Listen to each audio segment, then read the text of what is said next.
Macleay came here 1830 as a governor. Now, when you go to the male dungeon, the dungeon is more like underground. Those days, when they're ready to go with the slaves, they don't bring them outside, especially the men. They go through a tunnel. So where you see these people standing or where they are walking, they are on a hole. There's a big tunnel from the dungeon to the door of no return, underground. They call this dungeon a strong room. So British were not coming to clean the toilet. So the toilet started piling. It started from one level to the other to the other. It reached a time that this bricks was covered with the toilet. Brought this here in 1960. They call it Nana Tabi. Cape Coast has about 77 of this. The nice one. If you look around, you can see flowers. It doesn't mean that somebody died here. Blacks taken away for 400 years.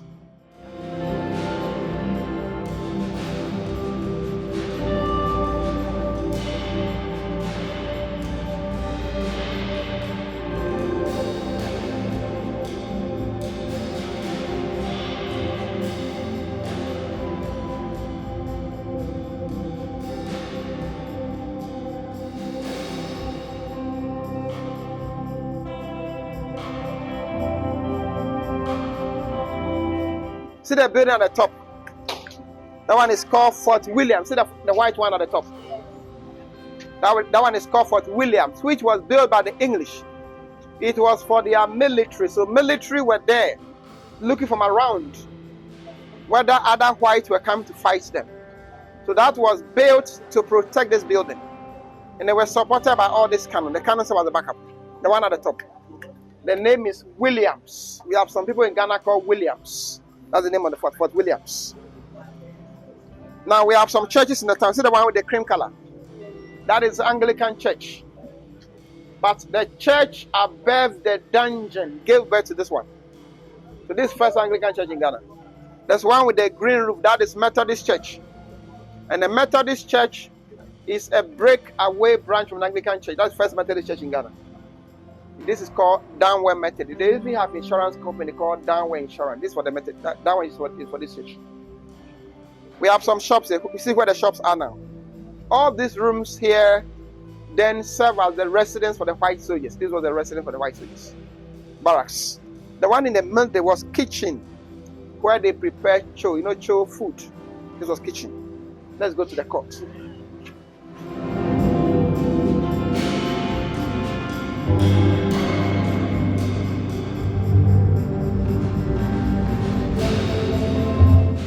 We are in the Maclean's Hall. Maclean's Hall was colonial court after slavery 400 years. We were colonized by Britain for 113 years. And the capital was in Cape Coast, then moved to Accra, 1877 March. So this was first court. So when the court was here, the room that was the barracks was also used as a prison. So that was the first prison in Ghana. And the church was also used as a school. And then a broadcasting house. So school and radio in Ghana started from the church, court from here, prison from the yard. We are going to the governor's bedroom.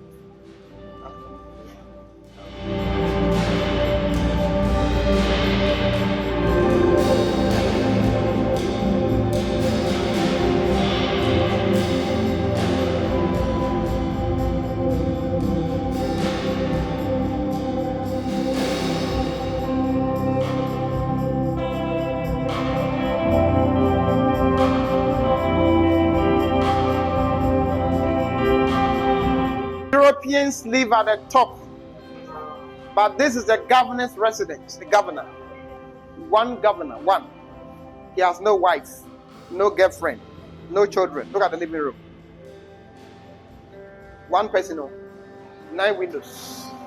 We went to the dungeon. Did you see windows there? No windows in the dungeons. 200 men had holes like this. One person has 9 windows in the living room. Let's go to the bedroom.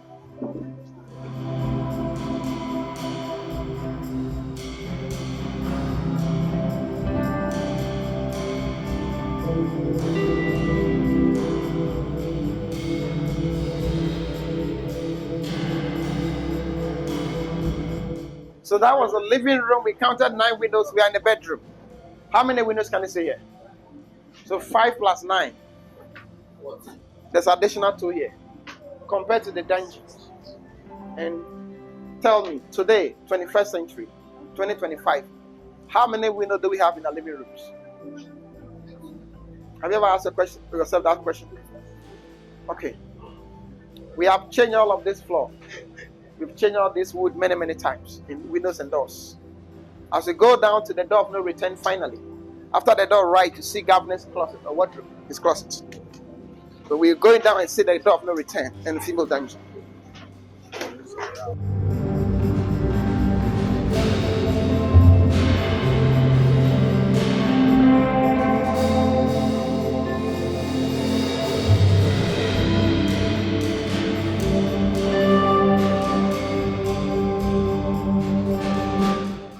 So we are gathering just above the middle dungeon, where I show you the waist packed like the cake. You remember? Yeah. We are on top of that place now. The one with the brown roof, that is Anglican Church. These two are security posts. The spaces like this. Each and every space had a cannon in it for defense. We can see Elmina Castle from here sometimes. Look straight, you can see Elmina. If you look far away, you can see the land is curving. There is something to the tip like a hill. The last one, that one is Elmina Castle, which was built by Portuguese in the year 1482. It was built by Portuguese. Can you see that one? If you look far, you can see the land is curving. There's something like a hill into the tip. It's not showing clear, but that's Elmina. So that one is about 543 years old. This was built 360 years. So that one is about 183 years older than this one. Let's go to the door of no return.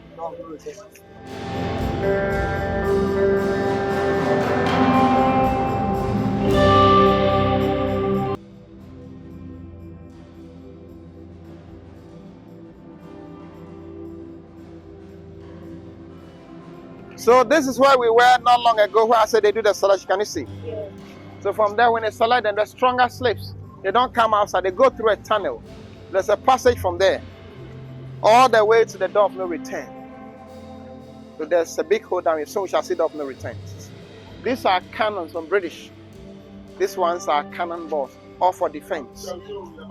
Because I mentioned that before the castle was built, the land changed hands from Portuguese, Swedish, Danish, Dutch, and British. So when the British got it, they built the castle in 1665. They knew attackers would come. So this one they brought for defense. Let's move to the door of no return.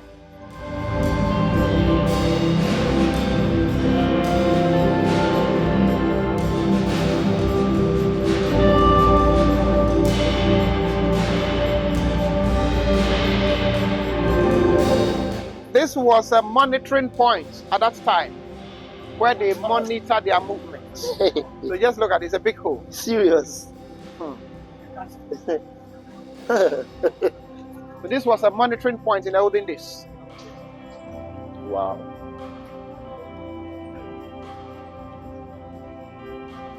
Wow.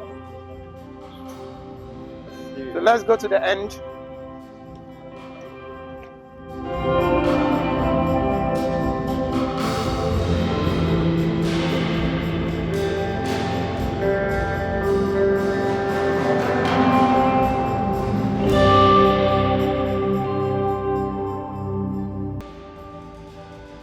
So look, this is the end of the tunnel. This tunnel, the length is 80 meters from the beginning. From where the shrine is, 80 meters to this place. So they walk in the darkness. When they got here, at first, this was the first door of no return. But due to the tidal waves, the sea was entering this castle. The British quickly blocked that side. So this became the new entrance. So instead of them going this way in chains, they pass here. But this side was blocked by McLean when the trade stopped. So let's come.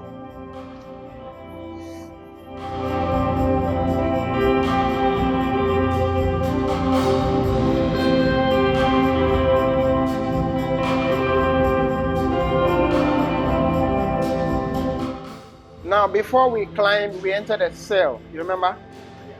And I explained that was a condemned cell. You remember? This was a cell in Nebraska.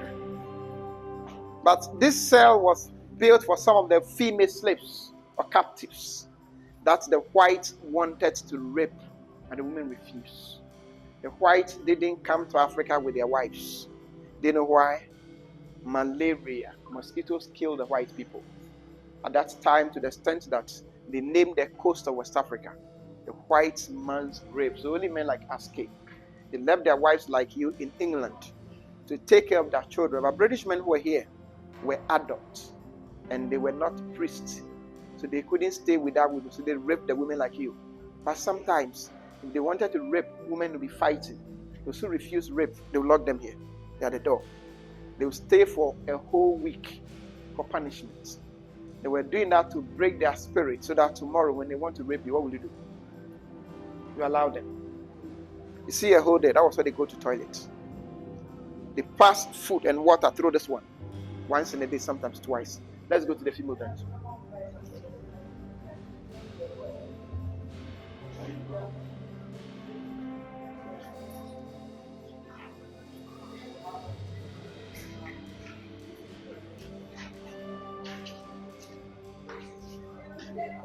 See these two females. So let's enter this one.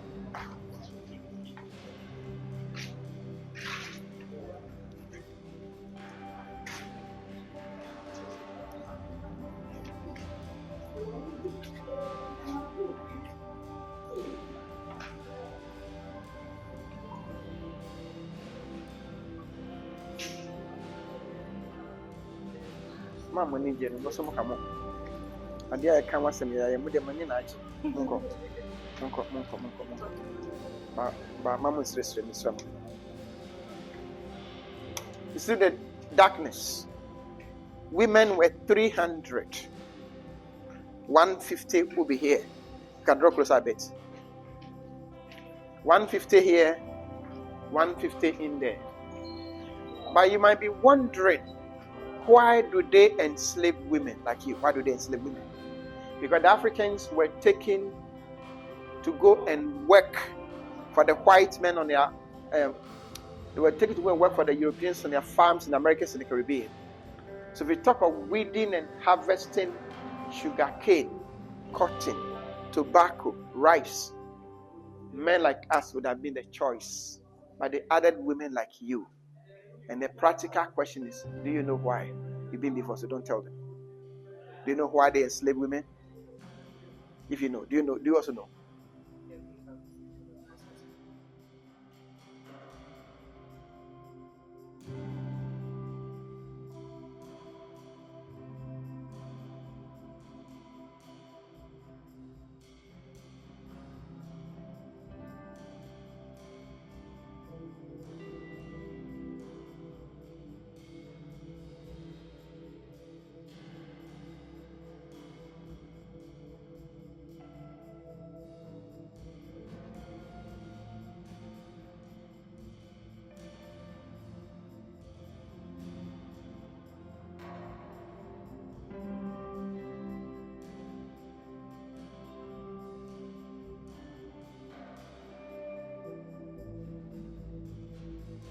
Emancipation 98. During that time, skeletons of two black slaves called Samuel Carson from New York and Madame Krista from Jamaica, their remains were brought to Accra. Accra where we are gathered now. They were in two coffins. The door was open. They were taken through to where I show you the graves for a short African funeral ceremony. From there, the remains were taken to Asin Manso. I mentioned Asin Manso. They were taken there for reburial in 98. That is why we are ringing the door of return. So let's return.